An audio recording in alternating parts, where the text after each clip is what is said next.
Ya nos encontramos nuevamente con usted aquí en Profundidad de Campos en el canal del Senado. Hoy día tenemos un senador que representa una región que es muy importante, sobre todo por el desarrollo múltiple que tiene esta región. Además es un senador que está debutando. Bueno, veamos la ficha mejor del senador que nos acompaña hoy día.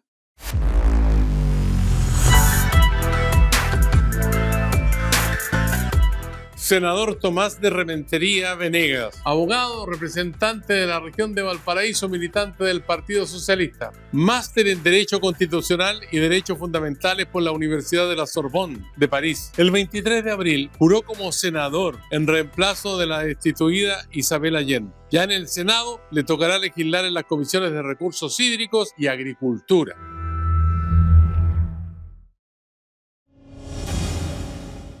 Ya estamos aquí con el senador Tomás de Rementería Venegas. ¿Cómo está, senador? Muy bien, y usted, don Sergio, encantado de estar con usted. Gran vecino de nuestra región, tengo que decirlo. Hemos hablado hartos temas ahí de la comuna de Algarrobo, así que... Sí, pues estamos en la región de Valparaíso. Oye, estaba mirando acá su cambio, digamos, que pasó de la Cámara de Diputados al Senado de la República, pero al mismo tiempo estaba mirando que es máster en Derecho Constitucional y Derechos Fundamentales por la Universidad de la Sorbonne de París, pero además profesor de la Universidad Central de Chile y la Universidad de Tarapacá. ¿Cómo compatibiliza toda esta actividad con la actividad legislativa y además que hay que cuidar la guagua, güey? Sí, pues tengo 3 hijos y una guagua reciente. Bueno, la universidad hace un buen tiempo dejé de congelar mis clases, dejé de hacerlas, digamos. He estado dedicado a la actividad legislativa y además a la actividad familiar, digamos. No me da el tiempo para todo y además ahora que pasamos de la Cámara al Senado, que el miércoles, hace un par de miércoles, nos despertamos con 12 comunas y nos acostamos con 38 comunas, siendo las que representa ahora. Es una tarea dura, difícil. Una gran tarea, una gran labor que hemos estado desarrollando ya el tiempo que llevamos. Nos toca asumir además con una vara muy alta, que era la de la senadora Isabel Allende, que tenía una amplia trayectoria, que habíamos trabajado mucho tiempo juntos, que conocía muy bien la región. Entonces, obviamente, para mí es un gran compromiso tener que asumirlo este tiempo, esta tarea de representar a nuevas comunas, representar nuevas cosas. Por ejemplo, yo ahora me integro a la Comisión de Agricultura del Senado, cuando más bien las comunas agrícolas no tenía comunas predominantemente agrícolas, más allá de la comuna de Casablanca, que podría ser en el distrito 7 que representaba, hoy día se me agregan comunas eminentemente agrícolas, como todas las comunas de la provincia de Quillota, algunas de la provincia de Marca Marca, como Limache. Entonces, obviamente, son nuevas experiencias, trabajo y a recorrer, que es lo que hice esta última semana regional que tuvimos. Bueno, senador, quiero contar que este año nuestros creativos pusieron en escena una nota introductoria que le invito a mirarla con atención ahora. De todo ha tenido lo que va del 2025 para Tomás de Rementería, y es que marzo lo recibió con la llegada de Borja, su tercer hijo, el primero junto a su pareja Carol Cariola, y luego, a fines de abril, pasó de ser diputado a senador, un proceso que no estuvo exento de sobresaltos y que calificó como un momento aciago por la destitución de la senadora Isabel Allende. Cuesta creerlo, pero todo esto ocurrió en apenas 53 días, menos de 2 meses. Un año que vendrá con más desafíos que posiblemente estarán marcados por definiciones sobre si embarcarse en una carrera por seguir en el Senado o retener su escaño en la Cámara, algo inédito que seguro decidirá con más calma quién es hoy el senador más joven de Chile. Jovencito, ¿son 38 años, senador? 38 años. Sí, muchos me decían, porque salió una nota en la prensa y me decían 38 años cotizando, me veo un poco mayor, pero deben ser las canas, la barba que me hacen ver un poco mayor, pero sí. Descubrí que era el senador más joven, hay algunos que sean más jóvenes que yo. Eso, sí. Ahora, la escena que acabamos de ver tiene una mezcla de alegría tremenda y de dramatismo también. O sea, bueno, es muy buena la descripción. Para mí, ayer tuve el control de mi hijo Borja, que cumplió 2 meses, y decía, todo esto en 2 meses, digamos. Para mí ha sido una eternidad de tiempo y obviamente para mí fue un momento muy doloroso lo que le pasó a Isabel Allende. Yo creo que es una situación que es bastante injusta, sin calificar y no querer intervenir en las decisiones de otro poder del Estado. Creo que es algo muy desafortunado lo que ella vivió. Yo trabajaba muy cercano a ella, somos muy cercanos en lo personal también. Entonces, obviamente, llegar a su puesto en esta situación no era lo que yo esperaba, digamos. pero asumo la responsabilidad. Se necesitaba, me decían, alguien de la región, alguien que supiera legislar, que tuviera capacidad de ponerse a legislar el primer día, que lo hicimos. Votamos 2 leyes muy importantes el primer día, el día de esas imágenes que yo juré. Votamos las reglas del uso de la fuerza y la ley de simplificación tributaria de las ferias libres, 2 leyes importantísimas en 2 áreas distintas: una es reactivación económica y alimentación como la feria, y la otra en materia de seguridad como la regla del uso de la fuerza. Yo ya se me dio una situación muy... hablé en las 2 leyes y decía, bueno, yo estas leyes ya las aprobé, me tocó votarlas en la Cámara.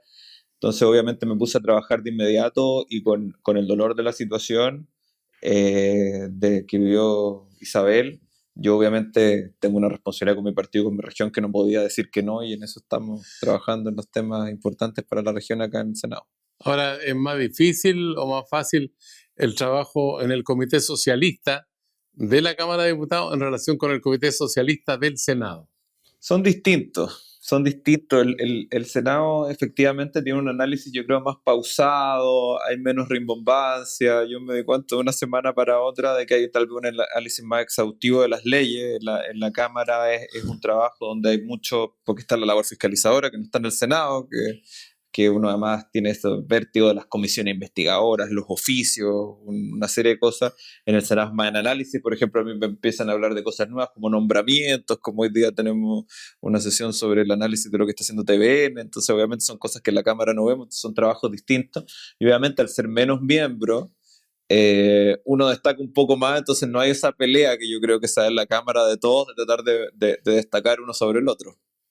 Las reglas del uso de la fuerza ha sido bien polémico. ¿Cuál es el punto o el meollo de fondo que dificulta avanzar en ese sentido? Bueno, yo creo que el problema son las reglas de proporcionalidad, que han sido un tema de que lamentablemente se ha rechazado en las 2 cámaras. Creo que es necesario que haya reglas de proporcionalidad claras, más allá de los principios generales, porque esto no significa que no exista proporcionalidad, pero no se menciona expresamente. Y yo creo que es importante que se dejó fuera algo que para mí era bastante grave, que era, en un momento se analizó la posibilidad de que pudieran ser la justicia militar la que tuviera todos los casos de reglas de uso de la fuerza. Eso se rechazó en ambas cámaras. Entonces me parece que esta ley es necesaria finalmente tanto para las fuerzas militares y policiales que cumplen funciones de resguardo del orden público, de seguridad, para el uso de su arma, y también para los ciudadanos, para saber perfectamente en qué situaciones una persona que comete un delito, que es sospechosa de cometerlo, se va a ver expuesta al uso de la fuerza por parte de un efectivo de la fuerza pública. Ahora, una de las preocupaciones que usted ha tenido como parlamentario tiene que ver con los recursos hídricos. Bueno, y aquí se acusa que el gobierno ha claudicado en alguna medida en su ánimo ecologista con la reforma del Servicio de Evaluación Ambiental y la modificación en el Código de Agua. ¿Es tan así o no? Yo no estoy tan en esa posición, en la posición de un colega mío de bancada que lo dijo claramente. Yo creo que no se ha claudicado, que se ha avanzado dentro de lo que se puede, porque obviamente la protección, yo trabajé en la Dirección General de Agua y hoy día me toca reemplazar a Isabel Allende en la Comisión de Recursos Hídricos del Senado. Yo creo que también esto se tiene que haber un equilibrio entre los usos ambientales del agua, entre el fortalecimiento de la institucionalidad en materia ambiental, pero también hay que entender que el agua es un recurso primero para los seres humanos, para beberlo, para consumirlo, y también para el desarrollo de ciertas actividades. Sobre todo yo menciono la agricultura familiar campesina, que necesita el agua. Tiene que haber una redistribución. Obviamente en algunas cosas me gustaría que en el nuevo Código de Aguas, que se avanzó en el gobierno de la presidenta Bachelet, el segundo gobierno, en algunas modificaciones que se podría avanzar mucho más. En este gobierno obviamente fue más lento, pero también hay que ver las coyunturas que pasan en cada momento y también entender que el agua está en crisis no solo por la normativa, sino que también por una situación mundial, cambio climático, que ha provocado sequías no solo en Chile, sino que en muchos lugares. ¿Está mal pelado el chancho en la repartición de las aguas o no? Totalmente. Cuando uno habla, recién estuve con vecinos de la comuna de La Ligua, me tocó trabajar en la Dirección General de Aguas, el litigio, y muchas veces vemos que familias tuvieron que dejar, por ejemplo, la ganadería, la pequeña ganadería de cabras, de caprino, de ovino, porque no había agua en la provincia de Petorca, y hay vastísima cantidad de agua para la producción, por ejemplo, de palta. Obviamente hay una diferencia que hacer. Yo no digo que se acabe la producción de paltas, pero obviamente también le tenemos que exigir a los grandes productores, a la gran agroindustria, que haga una inversión en algunas medidas que son de eficiencia de agua, reutilización, desalación, que ahí podría haber una respuesta, y que el agua es más fácil de sacar. Que hoy día aprobamos una ley que facilita la construcción de pequeños tranques, que es algo necesario para la agricultura campesina y la agricultura de menor y mediana escala. pero también es necesario que haya en la gran agroindustria y también en otras áreas productivas de la economía, como la minería o la industria, medidas de que hagan que haya más agua en el sistema, como es la desalación, reutilización, en distintas medidas. Uno de los temas conflictivos que también está en la agenda es con respecto a la ley de pesca, y hay un escándalo seguramente en la época que usted estaba en Francia, en la Sorbonne. Por acá se descubrió un escándalo de gran cuantía y que representó un conflicto político muy grande. Pero hoy día nuevamente estamos discutiendo eso, el fraccionamiento, digamos, del reparto del recurso pesquero. ¿A su juicio se está resolviendo bien eso? Yo fui miembro de la Comisión de Pesca de la Cámara. Participé en esta votación de la ley de fraccionamiento, de lo que se ha avanzado en la ley de pesca, y creo que acá hay una acción de justicia y de restablecer un poco el crédito de las instituciones parlamentarias de Chile, porque tenemos una ley que a todas luces fue aprobada con actos de corrupción. Hubo 2 parlamentarios que terminaron presos, imputados y sancionados y condenados por delitos como cohecho, tráfico de influencia. Había una serie de acciones que mostraron la influencia de interesados, como eran las grandes pesqueras, en cómo se desarrolló la ley. Entonces, obviamente, había una responsabilidad. Se está discutiendo la anulación de la ley de pesca acá en la Comisión de Constitución del Senado y eso aprobó en la Cámara.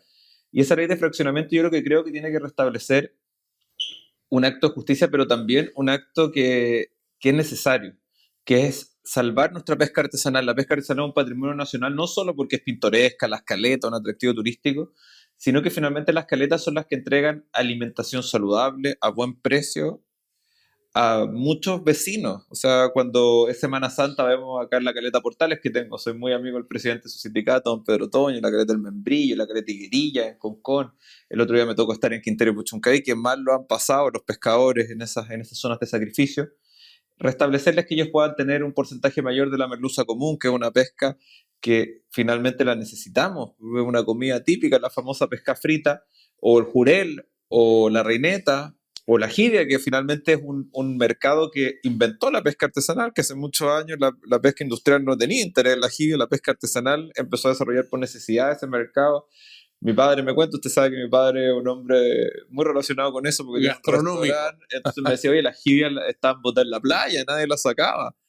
Entonces ahí hay un desarrollo de una industria que creó la pesca artesanal. Entonces yo creo que un acto de justicia es entregarle la posibilidad de subsistencia a esta tradición y además a esta necesidad de que es tener la pesca artesanal, porque finalmente vemos que la pesca industrial muchas veces los peces, ¿para qué los usa? Para la producción de harina de pescado, para alimentar salmones, chanchos, para la producción de bastones, digamos, fritos que se venden en los anaqueles de los supermercados. Tenemos que desarrollar un mercado mayor de la pesca. Yo hablaba, por ejemplo, con el subsecretario de Pesca en su momento sobre cómo la ley de pesca hay que introducir las cadenas de distribución pesquera. No puede ser que no tengamos pesca artesanal en los anaqueles o en los refrigeradores de los supermercados, que haya que ir directo a la caleta, y en cambio están todas las empresas que todos conocemos de pesca industrial metidas en los supermercados grandes donde la gente compra. Hay que buscar fomentar por qué la pesca artesanal no está en la comida que le entregan las Conadep a nuestros niños. O sea, hay una serie de cosas y un primer paso es el fraccionamiento para que ellos tengan más cuotas para poder mantener y subsistir estas familias de años que llevan siendo pescadores artesanales. Ya, pues con sus 38 años se le ve repleto de energía. Vamos a ver si tiene la misma vitalidad para contestar una pregunta que llega ahora. No sé si es senador o es senadora. Ahí aparece en pantalla. Hola Sergio, Tomás. Quiero preguntarte a ti, querido colega senador Tomás, ¿qué se siente en este torbellino que has vivido de haber sido candidato a diputado, 3 años en ejercicio del cargo, volver a encontrar el amor, ser padre nuevamente y estar en este circuito, en este mundo de la política que a veces tiene grandes satisfacciones y grandes penurias? ¿Cómo te has sentido tú en este tiempo? Buena pregunta. Sí.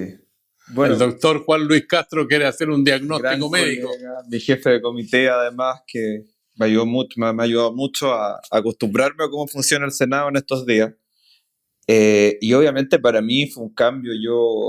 Para la época de la pandemia, yo estaba viviendo en el extranjero, estaba haciendo clases allá, terminando mi doctorado. Vuelvo a Chile, se me da esta posibilidad de ser candidato a diputado, salgo electo. Empiezo a meterme al tema político, parto el primer año de diputado, me toca ser subjefe de bancada con un gobierno nuevo, entonces involucrarme mucho en el trabajo más político desde el primer momento. Obviamente entre medio conozco a Carol, y armamos una relación de pareja, tuve mi tercer hijo, digamos, y el primero de ella, y se da esto también de llegar al Senado, que era un cambio que yo no esperaba, que no estaba dentro de ninguno de mis planes en ese momento. Entonces obviamente ha sido una situación bien vertiginosa y me la he tomado bien. He logrado que sea, bueno, el amor ayuda mucho, tener una pareja que entiende cómo funciona esto, las jornadas, cómo es, nos conocimos en esto, digamos, en cómo funciona esto, en cómo funciona el trabajo de comisión, el trabajo territorial, el trabajo que hay que hacer. Y obviamente ella también, que lleva mucho más tiempo que yo, me ha enseñado harto a cómo manejar eso. Porque obviamente ha sido un cambio. Obviamente me gustaría, por ejemplo, retomar el tiempo para el trabajo académico, para escribir papers que yo hacía antes, que estudiaba en más profundidad cosas que eran teóricas, que no tenían mucha...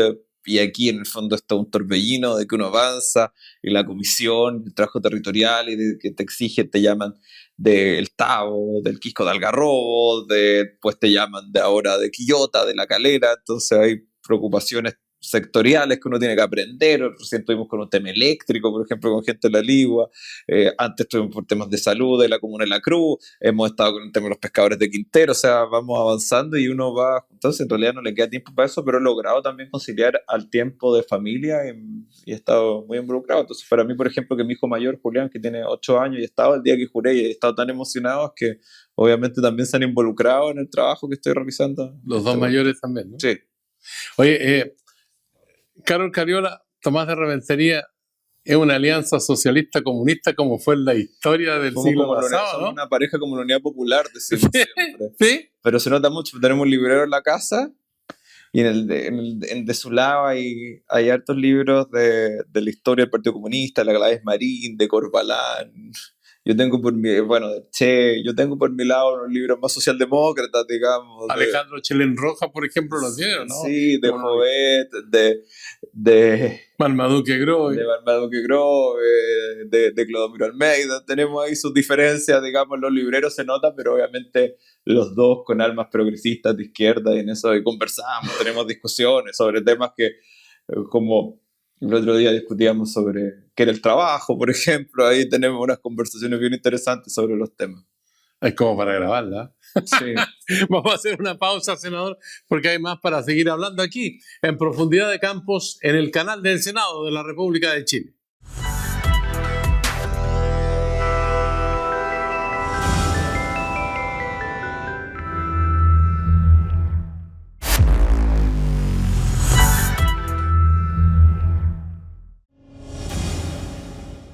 Ya estamos de vuelta aquí en el canal del Senado, Profundidad de Campos, con el flamante nuevo senador de la República, Tomás de Rementería, que, bueno, se pasó de la Cámara de Diputados, pasillos interiores, y ahora está en otro estatus en el Parlamento aquí en la región de Valparaíso. Este es el salón, Tomás, donde el presidente de la República, cuando viene a dar cuenta al Congreso, pasa aquí, qué sé yo, se arregla la banda presidencial. Me tocó estar acá con el presidente Macron cuando vino al ¿Sí? Congreso Pleno, que fue recibido. Me tocó estar porque me invitaron a hablar una palabra con él, porque soy de los pocos parlamentarios que habla francés, bien fluido, vivía allá, entonces compartí un par de palabras con él acá. Sí. Ah, qué bien. Bueno, aquí esto tiene muchos secretos, este salón. Imagino el momento previo cuando los presidentes se preparan para ir a dar su discurso, debe ser algo, saber qué están pensando en esos momentos. Bueno, a propósito del presidente Macron, como usted estuvo 4 años en Francia estudiando en la Sorbonne, en París, en fin, una de las universidades más prestigiosas del mundo, también le permitió eso tener una mirada al planeta desde otro ángulo. Esa mirada que tiene ahí, que ha tenido con la experiencia suya, con los estudios del punto de vista de la sociología y de la historia, ¿cómo ve esta guerra comercial que ha desatado Donald Trump, que está más allá de los republicanos de Estados Unidos, ¿no? Bueno, me tocó en la Cámara ser presidente de la Comisión de Relaciones Exteriores y trabajé mucho, por ejemplo, con la anterior embajadora en sacar adelante el Tratado de Libre Tributación con Chile. Y era interesante que uno hablaba tanto con el embajador de Estados Unidos y con el embajador de China, y tenían unas posiciones bastante comunes en ese momento sobre el comercio, sobre las relaciones económicas internacionales, más allá de las diferencias evidentes que tienen dos potencias siempre. hoy día realmente es impresionante el cambio del giro que ha hecho Trump, porque es un proteccionismo que es, digamos, un poco contra natura en la historia estadounidense, digamos, que han sido los promotores del libre mercado durante mucho tiempo.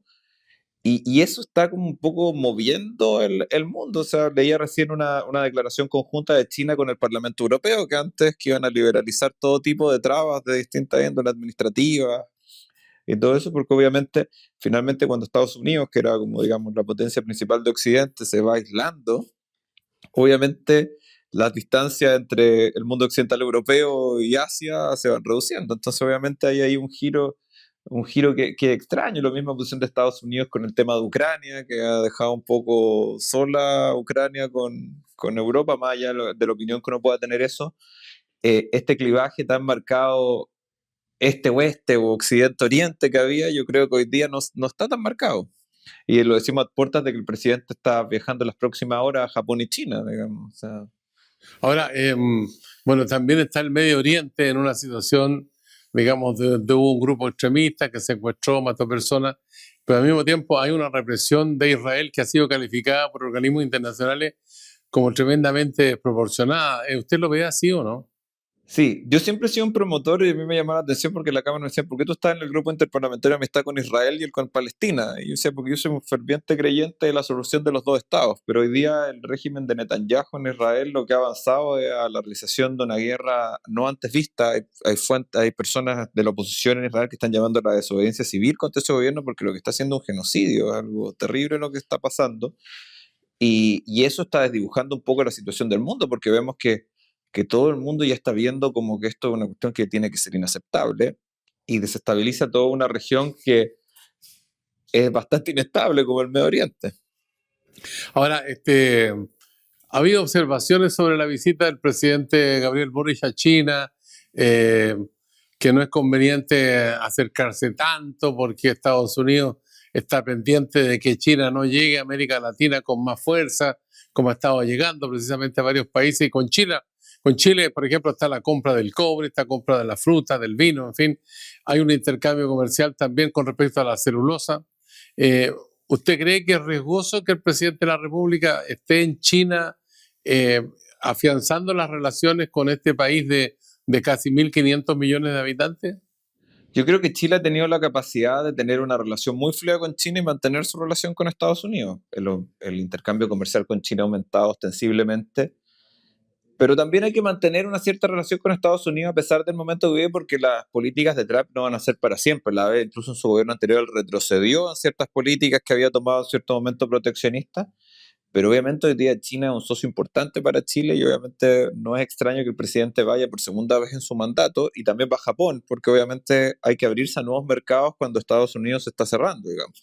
Hoy día también recibimos una buena noticia que Amazon va a poner un centro de inversiones en Chile, va a ser como el centro de entrada a Chile, lo que demuestra que Chile sigue siendo atractivo para la inversión extranjera, pero creo que hay que mantener esa capacidad de neutralidad económica y tecnológica que ha tenido Chile, que ha logrado tener buenas relaciones con tanto los países de Oriente como Asia, que es el principal, y con Estados Unidos.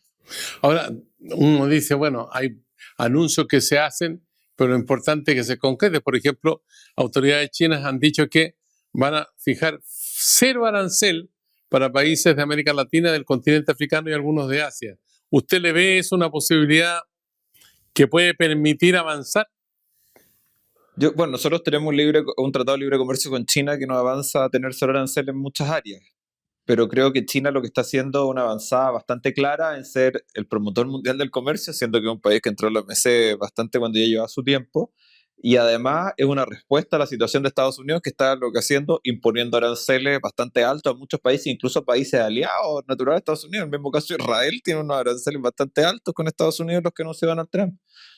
Entonces, obviamente, cuando hay esa situación, vemos finalmente acá una posibilidad que está abriendo China y que obviamente ellos quieren tener una influencia importante y lo han demostrado tanto en Latinoamérica como en África. Ahora, estamos en un año electoral. Hay elección de la mitad del Senado de la República, de toda la Cámara de Diputados y de otras autoridades, en fin, de presidente de la República o presidenta de la República, depende cuál sea la decisión del pueblo de Chile. ¿Usted piensa que los extranjeros deberían tener derecho a voto en todas las instancias o solamente en algunas? Chile tiene una de las leyes electorales más laxas en el voto de los extranjeros en el mundo. A mí me tocó vivir en Francia y lo vi, por ejemplo, cómo los extranjeros votan en elecciones tanto regionales, municipales y europeas, pero no votan en la presidencial y la parlamentaria. Hay solo las personas que ya han obtenido la nacionalidad. Y creo que es lo que hay que avanzar en Chile. Una persona que tiene las posibilidades, porque la nacionalidad se consigue más o menos en el mismo tiempo de que uno tiene derecho a voto en Chile, en la duración del tiempo, porque alguien que no toma la decisión de adquirir la nacionalidad teniendo las opciones no lo hace y sí puede elegir al presidente. Probablemente no tiene la nacionalidad porque no tiene un arraigo suficiente con Chile, no tiene ganas de quedarse a largo plazo, sino que está en eso.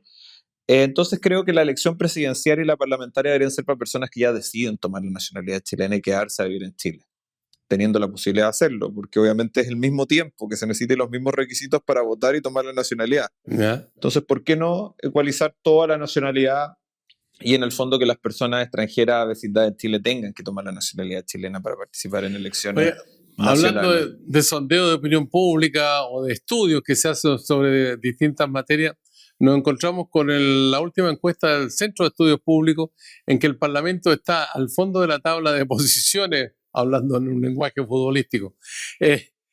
¿Eso se puede remontar? ¿Cuál es la causa a su juicio? ¿Por qué pasa esto? ¿Qué se debe hacer? ¿Qué se debe hacer? Yo creo que las instituciones parlamentarias tienen un desprestigio mundial porque obviamente cuando lo que está primando son imágenes más autoritarias, los parlamentos suenan como una traba para esas decisiones de hombre fuerte, como hemos visto que miran mucho a El Salvador, a algunos otros países, o algunas personas de izquierda miran a Venezuela. Obviamente en esos escenarios los parlamentos suelen ser trabas para esto.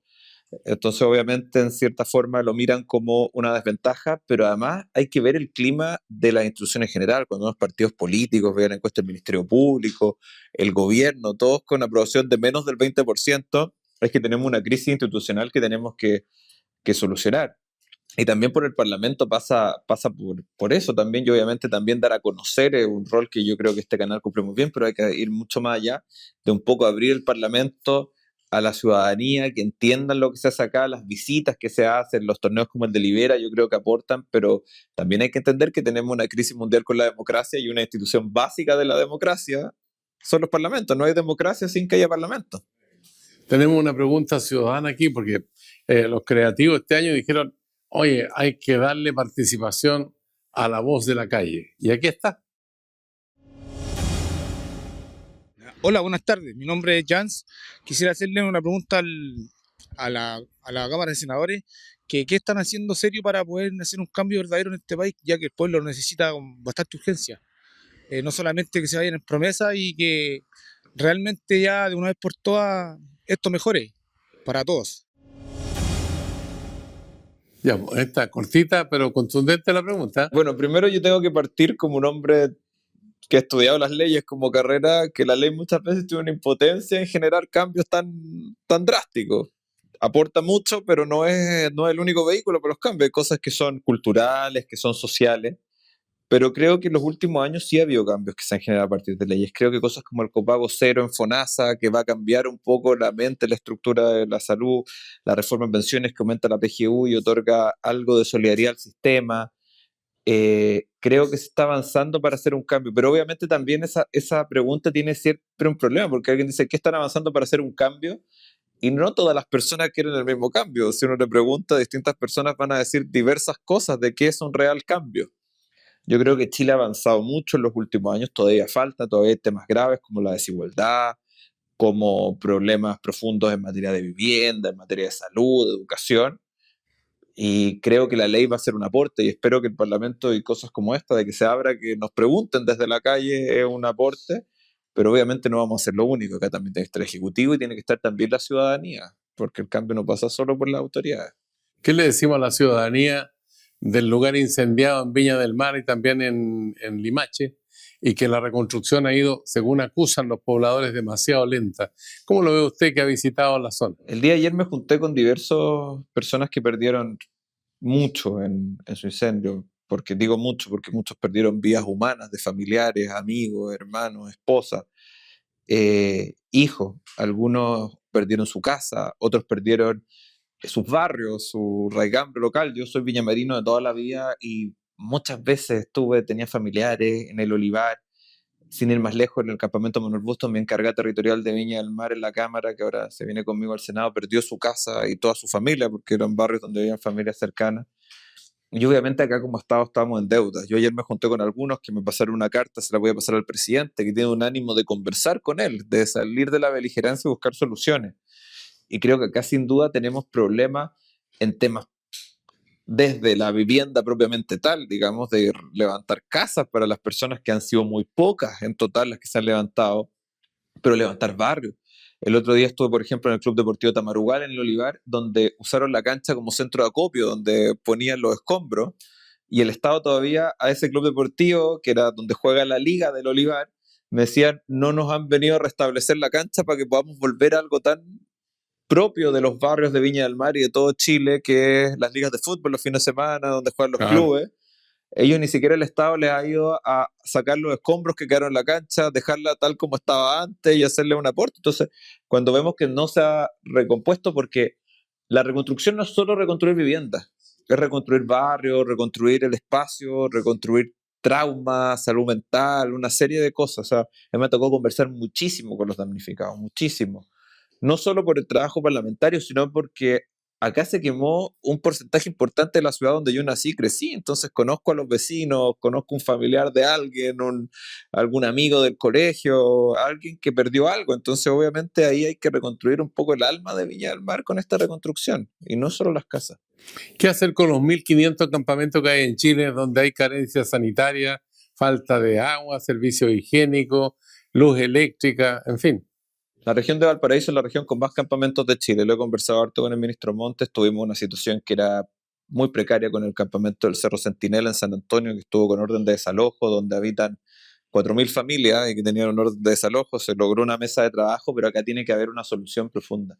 Hay que buscar la forma de erradicar los campamentos que se pueden erradicar los que están en área de riesgo, pero acá tiene que haber una inversión importante del Estado en sanitización, en establecer redes de alcantarillado y también poner un cerrojo a futuras tomas de terreno. Y esto no pasa solo por la represión, sino que pasa porque acá tenemos un problema enorme con la vivienda, un problema enorme que está basado en problemas regulatorios, en la demora burocrática que tienen los serbios de todas las regiones, yo en la región que hablo, pero en la región de Valparaíso, cosas que separan proyectos por estudios, separan proyectos por problemas ambientales, de humedales, que obviamente yo estoy de acuerdo con la protección ambiental, pero obviamente se tiene que conciliar con el derecho a la vivienda. Entonces las personas esperan años, terminan no creyendo en el sistema de vivienda pública que hizo grande el Chile durante mucho tiempo. El sueño de la casa propia era una frase muy marcada que había, y deciden tomarse terreno, que es parte también, no tenemos que, hay un tema de idiosincrasia, que ha habido tomas de terreno históricamente en Chile, pero tenemos que poner un cerrojo, pero para eso hay que otorgar una alternativa de que las personas no tengan que esperar toda su vida para tener un lugar donde vivir. Ahora, 38 años significa senador joven, mente ágil. Vamos a jugar ping-pong. Ya. Le digo una palabra, un concepto y usted me contesta. Con otra palabra, con otro concepto, idea o nombre, lo que quiera. Infraestructura crítica. Un proyecto necesario para proteger lugares clave. Reconstrucción en Viña. Lenta. Último año del gobierno. Tengo esperanza. Primaria oficialista. Espero que gane una mujer. Ministerio de Seguridad. Una apuesta. Un gran ministro, además. Seguridad municipal. Hay que fomentarla, pero con regulación y límites. Senador de Rementería. Una apuesta también, veamos cómo nos va. Ya. Y ahora tiene un minuto de confianza de expresar una idea, un pensamiento, un desafío, una crítica, lo que usted quiera. Bueno, más que nada saludar a los vecinos de la región de Valparaíso, de todas las comunas de las que integraban mi antiguo distrito 7 y ahora se me agregan 26 comunas nuevas de toda la región. En esta región tenemos grandes desafíos de seguridad, de vivienda, de educación y de salud, como tienen todas las regiones, pero también desafíos propios de la región. Somos la puerta de entrada y salida de Chile, el desarrollo portuario es importante. Tenemos desafíos, somos una región con una agricultura hermosa, pero que tiene problemas hídricos en eso.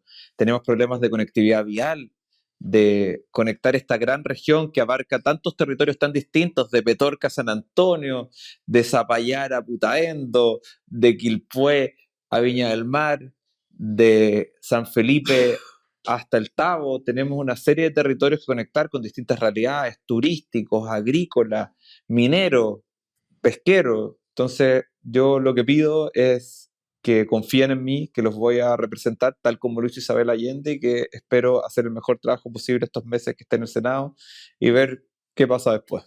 Senador Tomás de Rementería Venegas, muchas gracias por conversar con nosotros. Muchas gracias, don Sergio. A usted que sigue estos diálogos aquí en el canal del Senado de la República de Chile, en Profundidad de Campos, le decimos carpe diem, será hasta la vista.